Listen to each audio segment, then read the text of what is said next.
Šaltą spalio pirmadienį studentai buvo kviečiami į trečiąją ir jau paskutinę Klaipėdos universiteto studentų sąjungos diskusiją.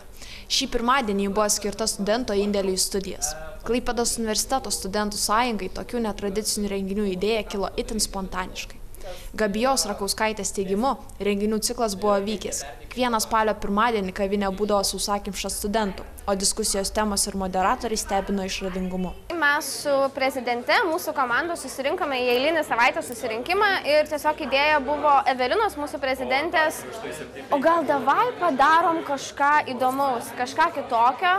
Ir jinai pasiūlė akademinės temas. Akademinės temas iš pradžių galvojam apie Erasmus, kažkaip angliškai ar dar kažką, kad įtraukti daugiau žmonių, bet nusprendėm kalbėti apie studijų kokybę, apie dėstytojus, tai, kas būtų aktualu visiems studentams, visiems mūsų studentams, galbūt ir visos Klaipėdos studentams. Iki šiol buvo diskutuota apie dėstymo metodus ir kokybės Klaipėdos universiteto dėstytoja daktarė Rosita Vaičiulė ir buvusi Lietuvos studentų sąjungos prezidentu Dainiumi Dikšaičiu apie universitetų ir studentų mutacijas. Paskutinis susitikimas paskirtas studento įtakos studijų kokybei klausimui.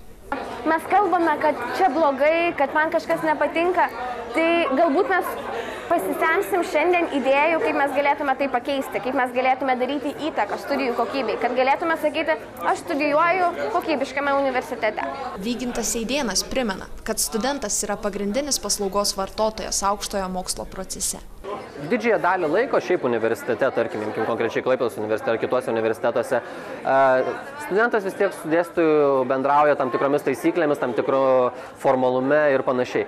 O tokiuose vakaruose, kuomet studentai gali tarpusai pabendrauti rimtom temom neformaliai, yra labai svarbu.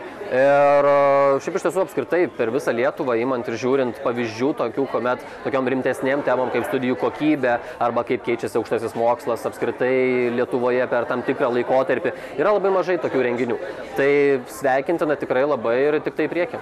Diskusijoje dalyvavo ir dainininkas Vilius Tarasovas. Jo nuomonė, iš universiteto reikia pasimti kiek galima daugiau. Mokate milžiniškus pinigus už savo mokslus, investuojate, tai griebkite tą jautį iš karto žagų ir pasisemkite tikrai didelį bagažą, kad jums gyvenime tikrai praverstų jisai.